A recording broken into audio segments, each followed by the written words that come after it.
bienvenidos a Charlando con Cervantes, el programa que les ofrece una serie de entrevistas con destacadas personalidades de la cultura de los pueblos hispanohablantes. Como de costumbre, estamos con ustedes José María Conjet del Instituto Cervantes y Raquel Chan Rodríguez del City College y el Graduate School de la Universidad de la Ciudad de Nueva York. Hoy tenemos el gusto de presentarles a la escritora española Carmen Martín Gaite, ganadora de varios galardones por los escritos y obra novelística, y en especial quiero recordar el premio Príncipe de Asturias.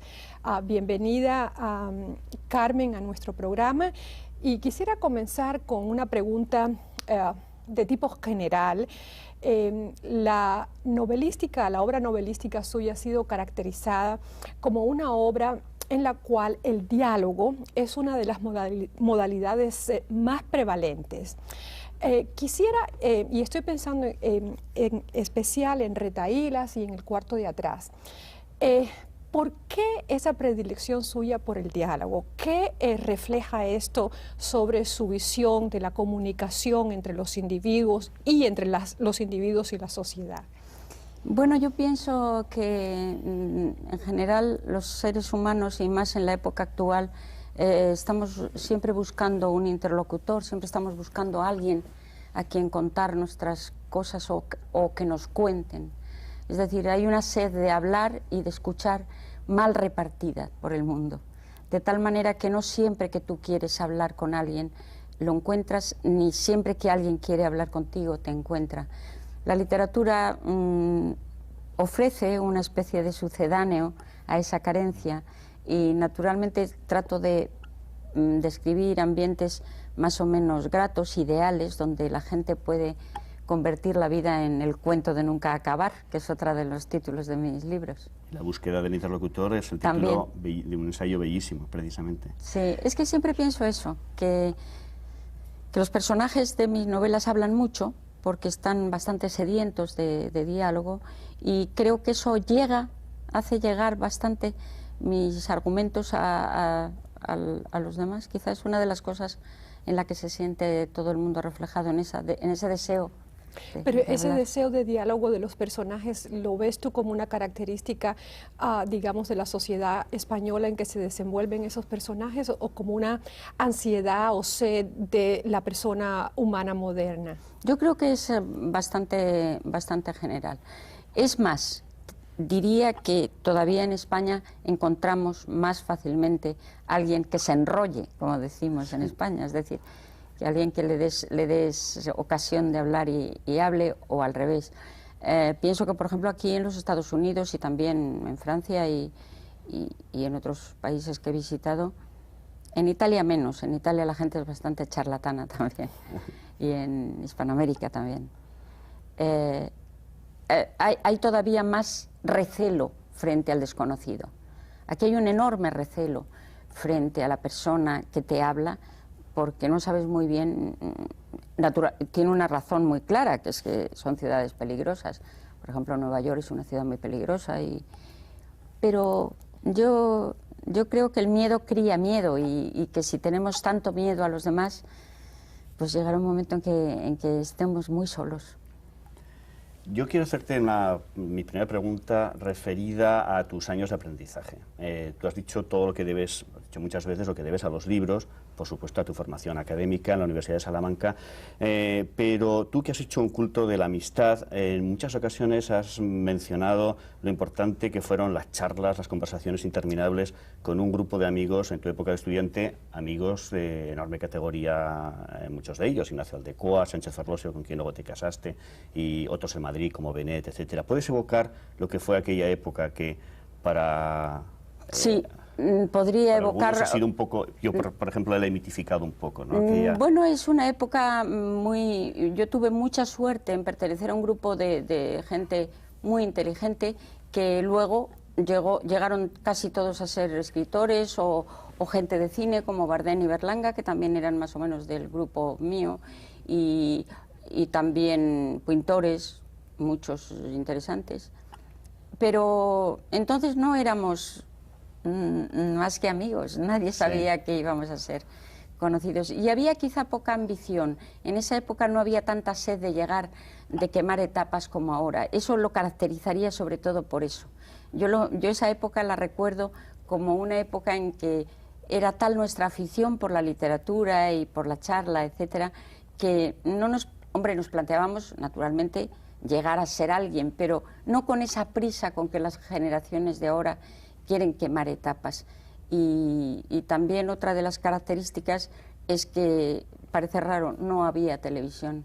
No había televisión. No había televisión. Es que hay que decirlo muchas veces porque nadie lo puede entender. Entonces, claro, todo el tiempo que ahora la gente consume mirando la televisión en las casas, llegabas a una casa y no te enchufaban un programa para que lo vieras, sino que hablaban. Esa era una... Bueno, y paseábamos mucho.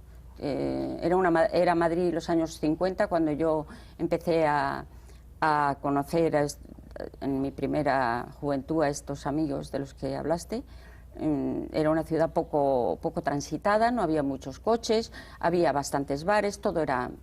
Bueno, no idealizo esa época porque al lado de eso teníamos muchísimas contrapartidas. No estoy idealizándola como época ideal desde un punto de vista político, ni sociológico, ni histórico. Pero en cuanto a que éramos menos, que no había tanta gente, el contacto humano era más fácil quizá. Quisiera referirme a una obra para mí muy importante, Entre Visillos, en que usted representa el mundo provinciano, pero dentro de ese mundo provinciano también las ansiedades de una protagonista, si mal no recuerdo, que se llama Natalia. Sí. Y es una de las primeras obras en la narrativa española contemporánea que representa en realidad el dilema de una chica, de una mujer que quiere salirse de ese ambiente provinciano, quiere cancelarlo, que no representa que la opción del matrimonio es para ella una opción totalmente secundaria.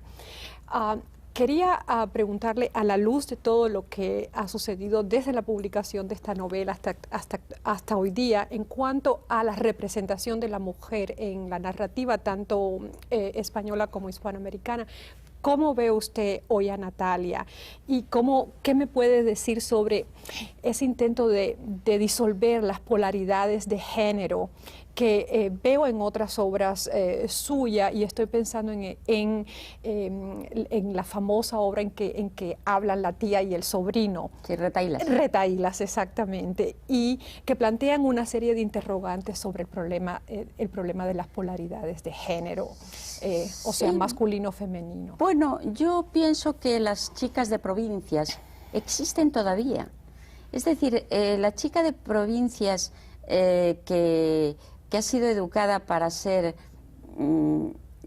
madre y para saber hacer feliz a un hombre, existe todavía en algunos lugares, y no voy a decir que sea una desgracia que exista, si está enriquecido con una serie de opciones a la cultura y al mundo del conocimiento y sobre todo si se ha casado con un hombre que la comprende. A mí que una mujer sepa coser y que le gusten los hijos, caso de que los tenga, me parece una bendición. No abomino de ese género. Tampoco abomino, por supuesto, de la mujer que se realiza y que sabe lo que quiere. Pero si una mujer decide casarse y tener hijos, me parece lo más bonito del mundo que lo tome como el juego más bonito y que lo sepa hacer con alegría. Por lo tanto, yo veo que todavía hay provincianas, cada vez menos, provincianas entre comillas, que bueno, si se casan quieren que la vida discurra de una manera más o menos feliz. Y la prueba es que Entre Visillos gusta todavía, gusta a las chicas. De todas maneras, el mundo que yo viví en Entre Visillos, como su propio nombre indica, era un mundo muy cerrado. Yo no lo viví exactamente yo, porque yo hice carrera, cosa que en los años 40 una chica hacer carrera no era lo más corriente. Éramos 7 chicas en las que terminamos letras aquel año. Claro, pero en términos de las oportunidades... Hombre, claro, las oportunidades, pues entonces no había muchas y ahora hay muchísimas. Pero yo creo que antes de poder hacer lo que a uno le da la gana, hay que tener gana de hacer algo. Tanto Entre visillos, que ha mencionado Raquel, como Ritmo lento, que es una novela que a mí me gusta muchísimo, pero creo que tú no le tienes simpatía, alguna vez me lo has dicho, suponían, yo creo, una gran novedad dentro de la literatura española de tu generación. Tú perteneces a la generación que hacía el realismo social, Sí. que creó alguna obra maestra, como el Jarama, como algunos sí. libros de Aldecoa, etcétera. Y de Jesús Fernández Santos. Y de Fernández Santos. Pero tú introduces un elemento nuevo, yo creo, que es, por ejemplo, lirismo, que no aparece casi nunca en las novelas de los otros, por lo menos en las primeras, introspección. ¿Por qué esa novedad? Las influencias, por ejemplo, enseguida se señaló la influencia de Kafka sobre tu obra, que creo que no aparece en la de los otros. Mira, yo en la novela que acabas de mencionar, Ritmo lento, fue mi segunda novela larga. Había escrito cuentos, había escrito el balneario, que es una... luego Entre visillos, y estuve algún tiempo cambiando, no sabiendo bien lo que quería hacer, y cuando escribí Ritmo lento, mi influencia mayor fue de un italiano que se llama Italo Svevo. La conciencia de Zeno. La conciencia de Zeno. Maravillosa novela. Maravillosa novela. Esa novela me influyó muchísimo en cuanto a ver el mundo, como tú has señalado muy bien, el mundo de la introspección. Y precisamente esa novela, que yo he dicho que no es que no me guste, sino que me produce un poco de angustia por una serie de razones, no es que no crea que es una novela que introdujo una novedad, porque creo que sí la introdujo, aunque pasó sin pena ni gloria. Esa novela es curioso. No, para mí. Es el primer libro tuyo que leí y de ahí me enganchaste. ¿Te gustó? Bueno, pues Ritmo lento es la historia de un hombre, es un protagonista masculino, un poco atormentado, que tiene un dilema muy grande entre el mundo práctico y el mundo de los sueños, el mundo de los deseos y el mundo de la actividad. Y ahí la verdad es que sí, introspectivamente y desde el punto de vista del estudio psicológico, creo que sí que fue un poco de innovación. Sí, sí. Eso es, lo que pasa que quizá es una novela que me pone algo triste, porque pienso que entonces, que era tan feliz yo, ¿cómo pude escribir una novela tan triste? Y luego que he sido una persona que me han pasado cosas tan tristes en mi vida, he podido escribir novelas como Caperucita en Manhattan. Me parece tan absurdo que yo escribiera una novela tan triste cuando era tan feliz. Y me parece raro. Pero es que la literatura es muy rara. Sí, es rara. Bueno, ya que mencionaste Caperucita en Manhattan, yo quería... esa es una nueva vena, o sea, no es una nueva vena, es una vena de tu dirección narrativa, la literatura infantil.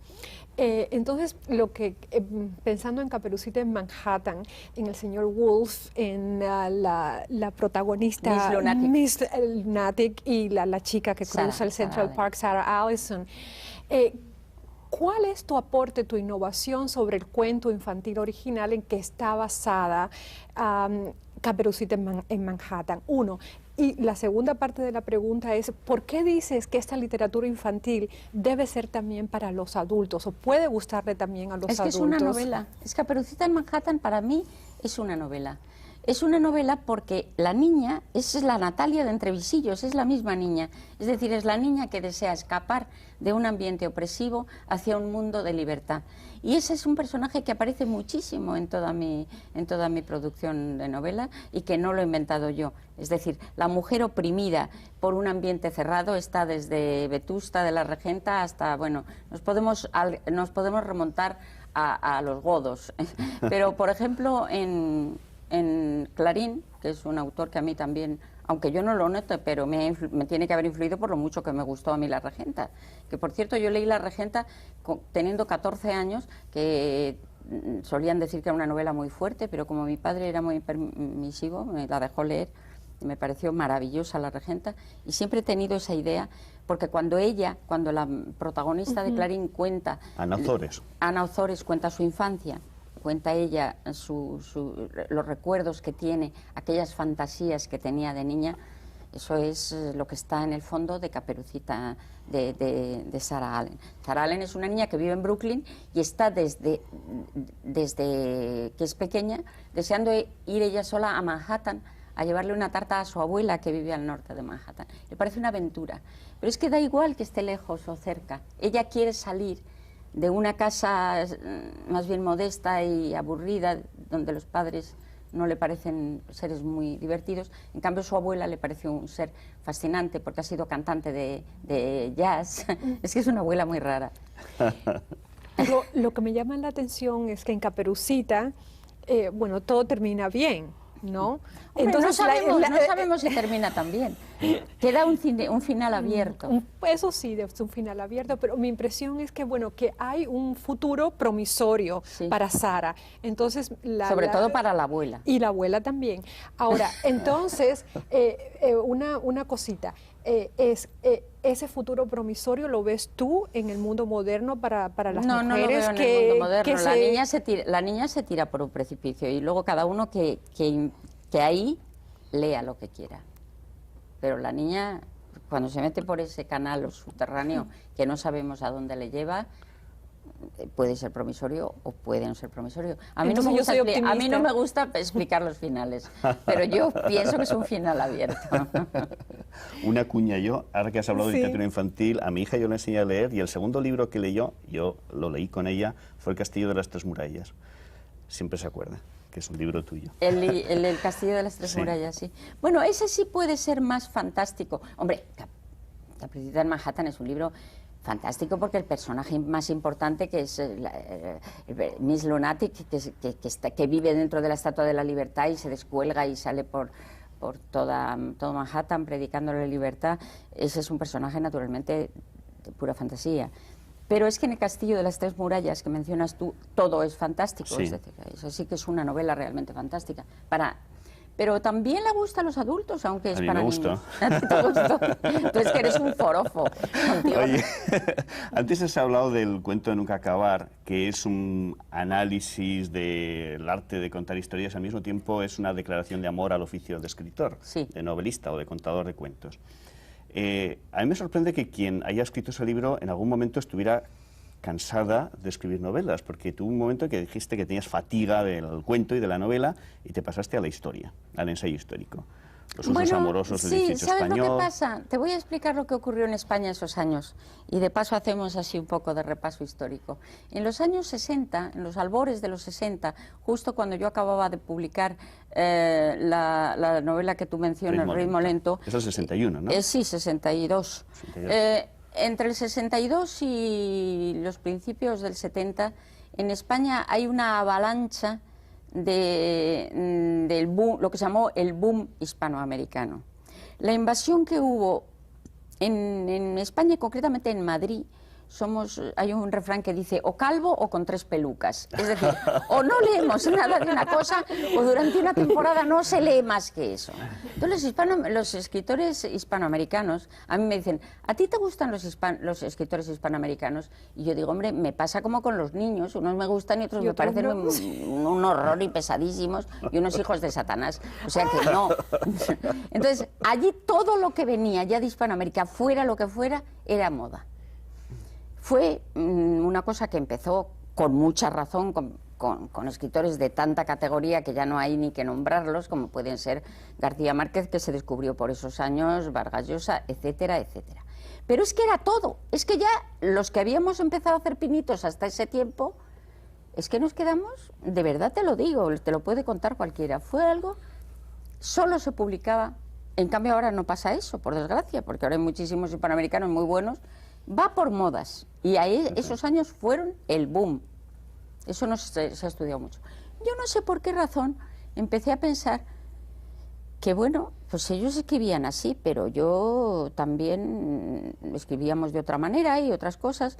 Y me puse a estudiar historia porque tenía interés por saber cosas del 18. Y poco a poco me fui liando con esos asuntos de los usos amorosos del 18, Macanaz, y fue un paréntesis que por otra parte abonó y gratificó mucho mi vuelta a la novela, porque Retahílas le debe mucho a ese estudio en los archivos, a ese deseo de ver cosas en las cartas viejas y qué pasó entonces, esa cosa del escritor cuando inventa que alguien ha encontrado unos papeles cuyos papeles a su vez le remiten a otros papeles. Como un Yo llamo la novela de Helling, papeles ¿no? atados, Sí. la novela de papeles. Bueno, pues es que esa la viví yo con Macanaz, investigando Macanaz. No es que lo tuve que inventar, es que era eso.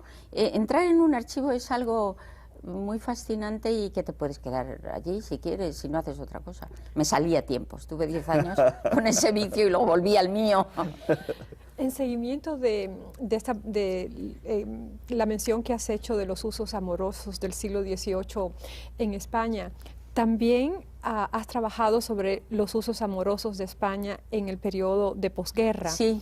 ¿Que se puede tender algún puente, alguna conexión? El título. ¿El título? El título porque pensé que así como la otra te voy a decir la verdad, porque aquí hay que decir la verdad. Los usos amorosos del 18, un libro que me había costado mucho trabajo y que creo que está hecho con mucho amor y cuidado, no se había vendido mucho. Pensé, el de la posguerra se va a vender más. Si le pongo el mismo título, pues tirará del otro, como pasó.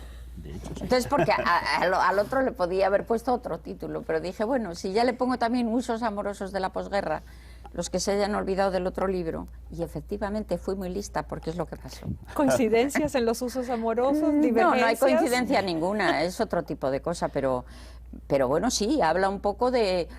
Mira, de lo que más habla es de los modelos literarios de conducta, los modelos amorosos de conducta. Es decir, yo creo que todos hacemos las cosas con arreglo a unos cánones, a unos modelos o patrones que nos manda el cine o que nos manda la literatura o que nos manda la pintura o lo que... Entonces, claro, yo lo que analizo sobre todo es de dónde venían las costumbres, qué imita una mujer cuando se enamora o cree que se enamora, ¿a qué imita? Pues a lo que es moda. Es un poco eso. Y claro, las modas de la posguerra con las del 18 no tienen Nada que ver, nada que ver. Hay una parte de tu actividad intelectual que no se suele mencionar y que a mí me interesa mucho. Tú has sido guionista para cine y para televisión. Has dicho los guiones de... La última serie ha sido la de Celia, basada en el personaje de Elena Fortún con Borau. Antes hiciste Santa Teresa. La de Santa Teresa yo creo que fue donde más trabajé. La dirigió Josefina Molina, ¿verdad? Josefina Molina. Y yo me acuerdo de una película que me encantó y que el guion es tuyo, que se llama Emilia Parada y Fonda. Emilia Parada y Fonda, yo de un creo cuento. que es la primera película española de la época de la transición, los primeros años de la democracia, que está contada desde el punto de vista de una mujer y que recuerda mucho al personaje de Entre Visillos, una chica de provincias. ¿Nos quieres hablar un poco de tu experiencia como guionista? Mira, ese fue un cuento mío. La primera vez que hice una cosa para el cine, no, perdón, la primera vez que se hizo algo para el cine lo hizo Miguel Picazo con mi novela Entre Visillos, para televisión, mejor dicho, hizo 4 capítulos. En esa serie, que fue del año 73, creo recordar, me consultaron mucho, asistí a los rodajes, conocí por allí a Pedro Almodóvar, que era un muchacho muy joven que estaba por allí, lo vi por primera vez, y hice un personaje yo. Hice de una figurante, una actriz. Había una escena en que están en una parte y dice, y esa señora que está ahí dice, es una que dicen que es escritora. Y yo estaba tumbada así en una especie de cheslón, muy así, me pusieron muy sexy, porque yo entonces era más joven, me podía poner sexy. Y luego esa película quedó relativamente bien, sobre todo por los pocos medios que se tuvieron. Hubo muy poco dinero para esa película, pero ahí se dio a conocer gente de categoría. Por ejemplo, Elvira lo hizo Charo López, el personaje de Elvira, y luego pues estuvo también, vamos, la más importante era ella, que hizo el personaje que había hecho pocas cosas en televisión. Luego vino lo de Emilia Parada y Fonda, me parece, sí. Lo de Emilia Parada y Fonda era un cuento mío. Emilia Parada y Fonda era un cuento mío que se llamaba La conciencia tranquila, se llama Parada y Fonda, yo creo que se llama el libro. Creo que sí. Ya no me acuerdo, mira. El cuento se llama Parada y Fonda y un productor, se llama Luis Sanz, que era amigo mío, lo había conocido por medio de otras personas, leyó esos cuentos y le interesó. Y trabajé en el guión con Juan Tebar y lo hicimos mucho más amplio. Es decir, hicimos una historia un poco diferente. Lo protagonizaban Ana Belén, María Luisa San José, Francisco Rabal y Juan Diego. No, fue una película que no estuvo mal. Está muy bien. La narrativa suya se ha extendido de un periodo pre-Franco, periodo post-Franco. Sí. Entonces quería hacerle una pregunta muy específica, ya no tenemos tanto tiempo. ¿Qué representó para usted el fin de ese periodo de Franco, de la censura? Estoy pensando en Fragmento de Interior, que fue la primera obra que usted publicó en este nuevo periodo. ¿Algún cambio en dirección narrativa, en modos de representación? Quizá no tanto. Yo creo que mis cambios, que ha habido algunos en cuanto a amplitud de párrafo, por ejemplo, que es un párrafo más largo ahora, son cambios intrínsecos, no extrínsecos, es decir, no son cambios que me brotan a mí de la necesidad de lo que estoy contando, no porque a mí he tenido suerte con la censura. A mí personalmente nunca me ha tachado ni una sola línea la censura. Si dijera lo contrario mentiría. Y luego voy a decir una cosa que no se suele decir. A la censura literaria no hay que echarle tanto la culpa de ciertas cosas que pasaron, porque por muy fuerte que fuera la censura en tiempos de Franco, que fue muy fuerte, no fue tanto en literatura como en otros medios, como puede ser, pues bueno, la radio, cosas así.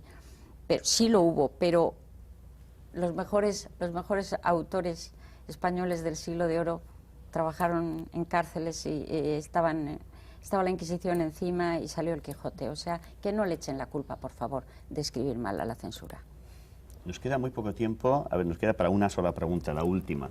Me voy a poner, tomando el papel de Raquel, en papel de profesor, porque los profesores americanos son los que han descubierto un poco lo que se llama ahora metanovelística, sobre todo en el cuarto de atrás, ¿no? Mi próxima pregunta, pero te la cedo. Nos queda tienes un minuto para hablarnos de qué es eso de la metanovelística.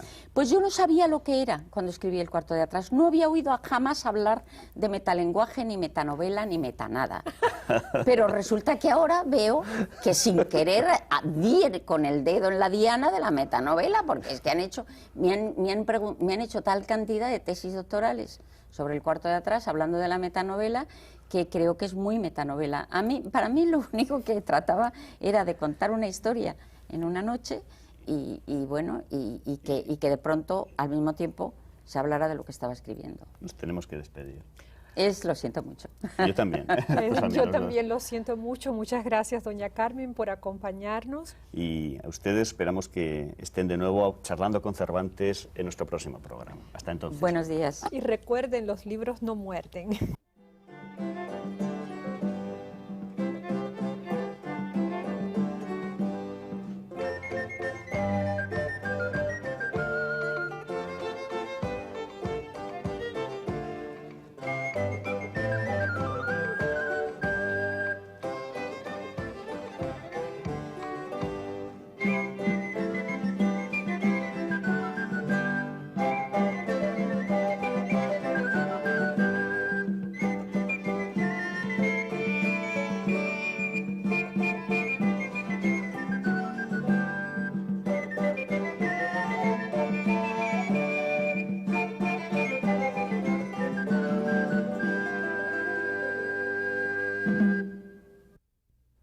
El Instituto Cervantes, coproductor de este programa, es una institución sin ánimo de lucro que tiene como misión difundir la lengua y la cultura de los pueblos hispanohablantes.